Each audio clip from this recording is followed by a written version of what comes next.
तो नमस्कार जी सभी को।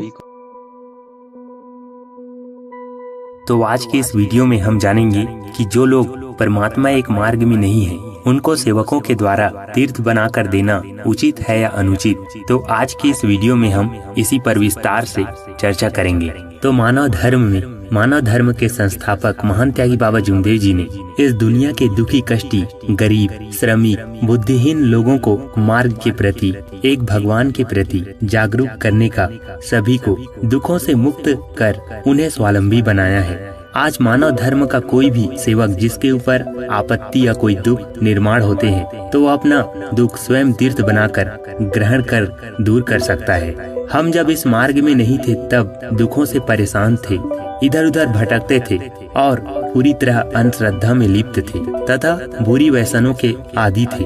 हमारे ऊपर दुख आने पर हम इस मार्ग में आने से पहले परमात्मा एक मार्ग के सेवक से तीर्थ बनाकर मांगते थे और वह हमें एक गिलास पानी में तीर्थ बनाकर देता था। सिर्फ वह भगवान बाबा हनुमान जी की नाम की फूंक मारकर हमारे सामने हमारे लिए तीर्थ बनाकर हमें देता था। इसका अर्थ यही है कि इस मार्ग में कितनी पारदर्शी है, जो भी होता है सबके सामने होता है, किसी से भी कुछ छुपा नहीं है। अब थोड़ा सा तीर्थ के महत्व के बारे में बात करेंगे कि तीर्थ के महत्व क्या है। परमात्मा एक मार्ग में तीर्थ यह एक अमृत है। इस मार्ग में तीर्थ के अनेकों महत्व है। परिवार में किसी भी सदस्य द्वारा बना हुआ तीर्थ, चाहे वह 5 साल का बच्चा क्यों न हो, उसके द्वारा बनाए गए तीर्थ में उतना ही महत्व है जो कि बड़ों के द्वारा बनाया गया तीर्थ में। उसमें उतनी ही शक्ति, उतनी ही ताकत है। महान त्यागी बाबा जुमदेव जी ने कहा है कि इस दुनिया के सारे देवी देवता, पंडा पुजारी, साधु संत सभी एक तरफ, तो मेरा सेवक एक तरफ। हम जब तीर्थ बनाते हैं तो भगवान को सम्मुख रख कर तीर्थ बनाते हैं, इसीलिए भगवान उस तीर्थ में मदद करते हैं और इसीलिए तीर्थ से बड़े बड़े दुख एक पल में नष्ट हो जाते हैं। शुरुआत में मार्ग में आने से पहले हम देखते हैं जो भी नया सेवक मार्ग में आने से पहले उसे जो दुख था, ये तकलीफ था, कितना भी बड़ा दुख क्यों ना हो, कितनी भी बड़ी सीरियस बीमारी हो, उसे तीर्थ बनाकर दो तो उस व्यक्ति को आराम मिलता है, मानो कुछ चमत्कार हुआ हो। उसे इस मार्ग के अलौकिक चमत्कारी दैवी शक्ति का परिचय होता है कि वास्तव में इस मार्ग में दैवी शक्ति जागरूक है और उसे इस तरह से आराम मिला और वह निसंकोच होकर इस मार्ग में जुड़ने के लिए प्रेरित होता है, क्योंकि उसे एहसास होने लगता है कि भगवान मंदिर में नहीं, परमात्मा एक मार्ग के सेवक के पास है। मार्ग में जुड़ने के पश्चात वह धीरे धीरे महान त्यागी बाबा जुमदेव जी के द्वारा दिए गए तत्व शब्द नियमों का पालन करते हुए अपने दुख दूर कर इस मार्ग का सेवक बन जाता है और दुखों से मुक्ति पाता है। परंतु उसके बाद उसके संपूर्ण दुख नष्ट होने के पश्चात सुख समाधानी मिलने के बाद सेवकों में अहंकार निर्माण होने लगता है और वह तत्व शब्द नियमों को भूलकर गलतियां कर बैठता है, जिससे कि उसके ऊपर फिर से दुख निर्माण होने लगता है। फिर उस दुखों के निवारण के लिए तीर्थ बनाकर पीता है, भगवान से क्षमा याचना करता है, योग मांगता है और स्वयं को सुरक्षित कर लेता है।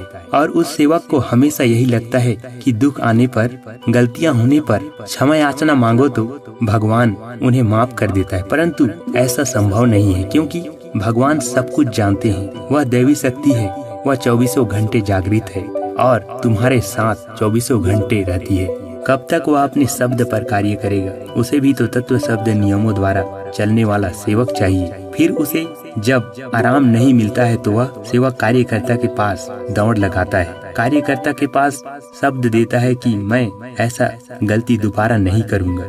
फिर उसके बाद कार्यकर्ता जी उसे क्षमा याचना करने के लिए कार्य देता है। उसके बाद वह तीर्थ बनाकर पीता है और अपने आप को सुरक्षित कर लेता है। परंतु महत्वपूर्ण बात यह है कि भगवान ने कहा है कि मानव या बेईमान है। हम भगवान से कुछ भी नहीं छुपा सकते, वह जागृत रहता है। भगवान को सब पता रहता है कि हम कहाँ, कैसे और क्या गलती करते हैं। इसलिए तीर्थ उन्हीं के द्वारा बनाया गया तीर्थ कार्य करता है। जो सेवक तत्व शब्द नियमों से चलता है, सत्य, मर्यादा, प्रेम का अपने जीवन में पालन करता हो, बाबा के द्वारा दिए गए नियम को नियमित रूप से पालन करता हो, उसी के साथ यह दैवी शक्ति साथ रहती है और हमेशा उनके शब्दों पर कार्य करती है।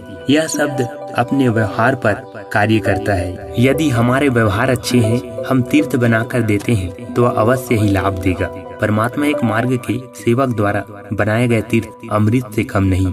बड़े बड़े दुख नष्ट हो जाते हैं, परंतु यह बात ध्यान रखने योग्य है कि हम बाहर वाले व्यक्ति को तीर्थ बनाकर देते हैं, क्योंकि हमें बाबा ने मानव सेवा या ईश्वर सेवा सिखाया है। कोई दुखी व्यक्ति का मदद करना हमारा परम कर्तव्य है, परंतु उसे बार बार तीर्थ बनाकर ना दें।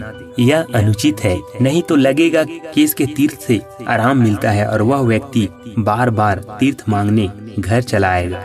हमारे मना करने पर वह हमारी बदनामी करेगा कि इनके पास कोई जादू शक्ति है।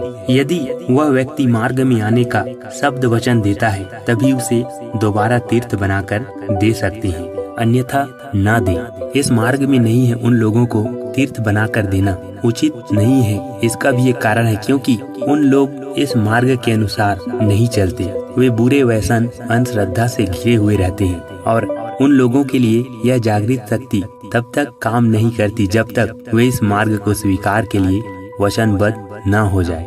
अगर कभी ऐसी परिस्थिति आती है कि इस मार्ग में नहीं है उन लोग अगर परेशानी में है और वे किसी सेवक को तीर्थ बनाकर देने के लिए बोलते हैं, तो उन्हें परिवार परिसर के मार्गदर्शक के पास लेकर जाना चाहिए। और अगर गांव में मार्गदर्शक नहीं है, तो सबसे पहले उस परिवार को बोलना चाहिए कि आप मार्ग स्वीकार करने के लिए तैयार होंगे, तभी हम आपको तीर्थ बनाकर दे सकते हैं। इस प्रकार सबसे पहले उनसे मार्ग में आने के लिए शब्द देना बोलना चाहिए। यह तीर्थ साधारण नहीं है, इसका लाभ उसी को मिलता है जो जीवन में की हुई सारी पूजा और पुराने विचारों को त्याग कर एक भगवान बाबा हनुमान जी के चरणों में मरने का वचन देता है। इस मार्ग में वचनबद्ध होने से पहले परमेश्वरी कृपा का लाभ नहीं मिलता।